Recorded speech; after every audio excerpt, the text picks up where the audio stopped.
한국전쟁 당시 국민보도연맹에 가입했다는 이유로 일반 시민들이 재판도 없이 경찰과 군인에게 학살당한 일이 있었습니다. 희생자 수만 최대 20만 명에 달할 걸로 추정되는데요. 그중 예천 지역 일부 희생자들에 대해 진실화해위원회가 73년 만에 진실규명 결정을 내렸습니다. 김서연 기자가 전해드립니다. 경찰로 30년을 일하다 지난 2006년 정년 퇴직한 뒤 고향 예천으로 귀촌한 74살 이용가 씨. 하지만 젊은 시절 경찰이 되는 길은 험난했습니다. 석연치 않은 이유로 순경 시험에 내리 3번 낙방했던 이 씨. 그제서야 어머니는 어렵게 입을 떼셨고 아버지가 한국전쟁 당시 국민보도연맹 사건으로 돌아가셨다는 사실을 알게 됐습니다.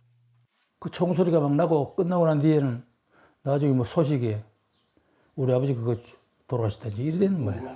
그래서 이제 우리 엄마가 새색시 아닙니까?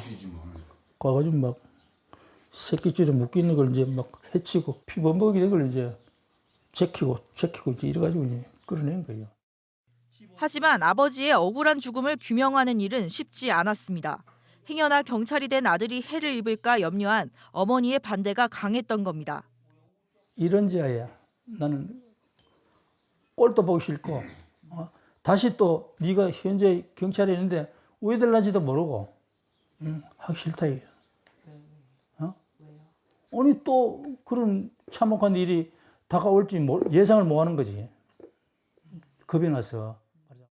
최근 진실화해위원회는 예천군에서 국민보도연맹에 가입된 주민들의 무고한 희생이 있었다고 인정했습니다. 한국 전쟁이 발발한 직후인 1950년 7월 12일 인민군 한개 연대가 소백산을 넘어 예천까지 진입하자 후퇴를 준비하던 국군과 예천 경찰이 보도연맹에 가입된 주민들만 따로 불러낸 뒤 예천읍 고평리, 개포면 경진리, 용국면 산택리 3곳에서 총살한 겁니다. 예천의 벼락고개라고 불리는 곳입니다. 진실화해의 일기조사에서 밝혀진 것만 40명이 넘는 마을 주민들이 이곳에서 무참히 살해당했습니다.